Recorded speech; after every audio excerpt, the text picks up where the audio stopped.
भक्ति माँ प्रकट हो गई और अपने दोनों पुत्रों के साथ नृत्य करने लगी।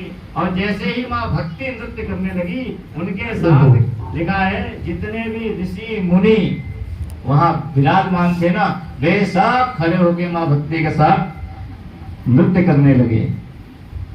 आते हो जैसे कथा प्रारंभ होती है तो अंदर से है ना एक भक्ति का एकदम अच्छा। ऐसे एक चीज और आपने नोट करी, कथा में आने के बाद, कथा में आने के बाद आपको संसार की याद कम आएगी अगर आप तन्मयता से कथा सुन रहे हैं तो। ध्यान रखना, ये कथा का प्रभाव है। जब तक आपको कोई इधर उधर से है ना कोई बात न कहे और आपका ध्यान कथा में है, तो मैं विश्वास के साथ कह सकता हूं आपको संसार की याद नहीं आएगी जब तक आपको संसार याद दिलाया नहीं जाए। ध्यान रखना, क्यों?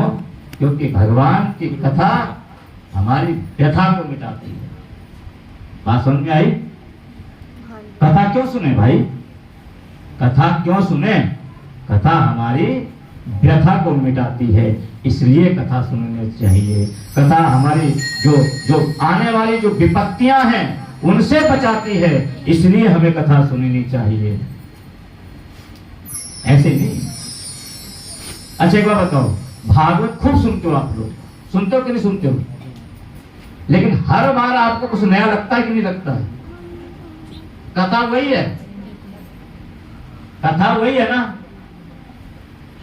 लेकिन हर बार जहां बैठो कुछ नया लगता है कि नहीं लगता है? यहां तो कुछ नया, जबकि हम कुछ आपको कुछ भी नया नहीं बता रहे, सब बता रहा हूं मैं आपको।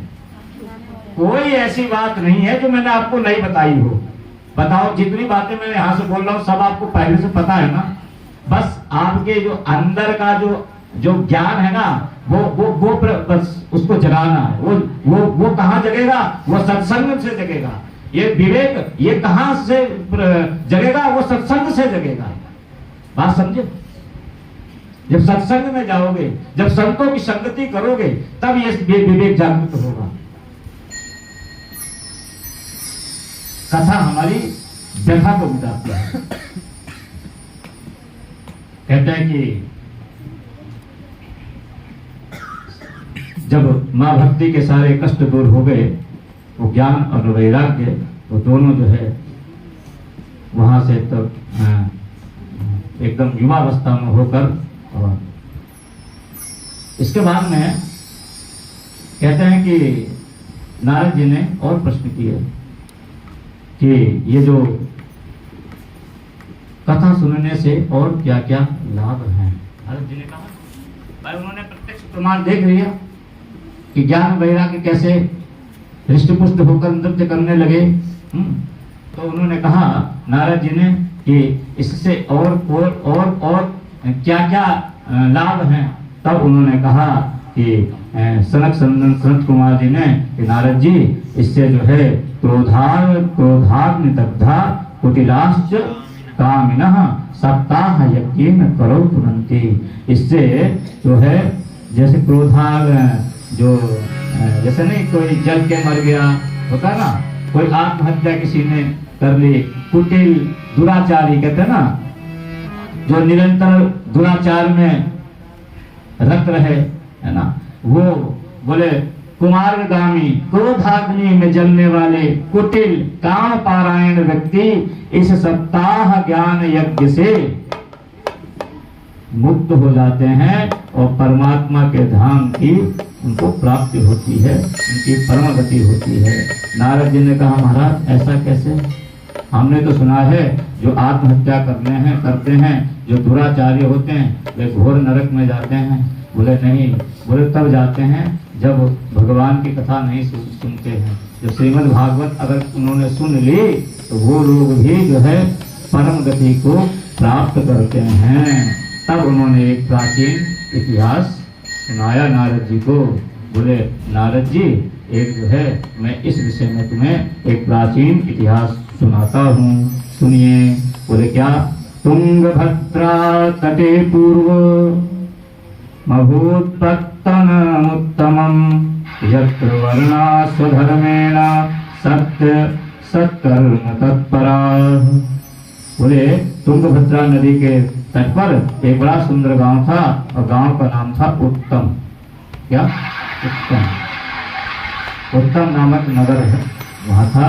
बोले उस गांव में एक ब्राह्मण रहते थे और नाम था आत्मदेव। क्या नाम था? आत्मदेव। बोले बड़े धर्मात्मा ब्राह्मण थे, बहुत विद्वान थे, बड़े वेद पाठी थे और कथा करते थे, यज्ञादि अनुष्ठान, बड़े बड़े यज्ञादि अनुष्ठान करते थे और धन धान्य की उनके घर में कोई कमी नहीं थी। बोले सारा ईश्वर उनके घर में था और उनकी पत्नी, जिसका नाम क्या नाम था? धुंधुली। उनकी पत्नी थी, क्या नाम था? धुंधुली। आत्मदेव किसे कहते हैं? आत्मदेव किसे कहते हैं? जो स्वयं को देव स्वरूप में परिवर्तित करते उसे आत्मदेव कहते हैं। जो स्वयं को देवता बनाते हैं वो आत्मदेव। धुंधुली संसार के प्रपंच में हमेशा पड़ी रहे, धुंधुली। सीधी सी बात है, जिसकी बुद्धि हमेशा संसार के प्रपंच में लगी रहे और तुम्हारी लगी रहे तो तुम सोच लो सब लोग। ठीक है भाई, बुरा मत मानना, लेकिन सत्य तो है नहीं भाई। जो संसार में प्रपंच में लगे धुंधुली, यही है इसका। हुआ क्या? जो आत्मदेव जितने धर्म पारायण थे ना, तो जो धुंधुली थी ना, वो उतनी ही कर्कशा स्वभाव की थी। आत्मदेव जितने धर्मनिष्ठ पुरुष थे, ब्राह्मण थे, उनकी पत्नी उतनी ही अधर्मनिष्ठ, एक तरह से मान लो आप। हमेशा संसार के प्रपंच में पड़ी रहे, कभी इससे लड़ाई, कभी उससे लड़ाई, कभी उससे लड़ाई, बस यही उसका काम था। महात्मा को क्या है? सुबह उठे, अपना नित्य कर्म से निवृत्त हुए और अपना चले गए अनुष्ठान इत्यादि में, भगवान के, है ना, सत्संग में चले गए। इधर अब घर में किसी चीज की कमी तो है नहीं, महात्मा तो हर चीज को भरे रहे घर में। पत्नी भी जो है खूब उपभोग करे, ठीक है। और अड़ोसी पड़ोसी महाराज कभी, मतलब जब तक दिन में 2-4 बार किसी से लड़ न ले तब तक रोटी हजम ना हो। हाँ ऐसे ही दिखा भैया। हाँ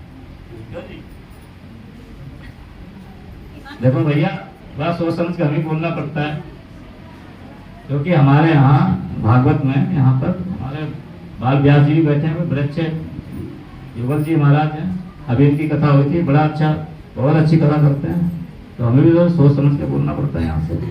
हाँ भैया एक व्यास जी और बैठे हैं हमारे साथ में, तो बहुत अच्छे वक्ता हैं ये। हाँ अभी लोहा भवन है ना, मंदिर है, इनकी कथा हुई थी, बड़ी सुंदर कथा। हाँ सुंदर कथा करते हैं, बाल व्यास जी हैं। तो क्या धुंधुली, क्या नाम था? धुंधुली। अच्छा नाम भी सुनने में थोड़ा यही कथा है ना। अब आत्मा देव जो है वो बड़े धर्मात्मा थे। धुंधुली जो है आपको मैं बता ही चुका हूँ क्या स्वभाव था। हुआ क्या कि धीरे धीरे पंडित जी को वृद्धावस्था आने लगी, लेकिन उनके कुछ संतान, जब आधी अवस्था निकल गई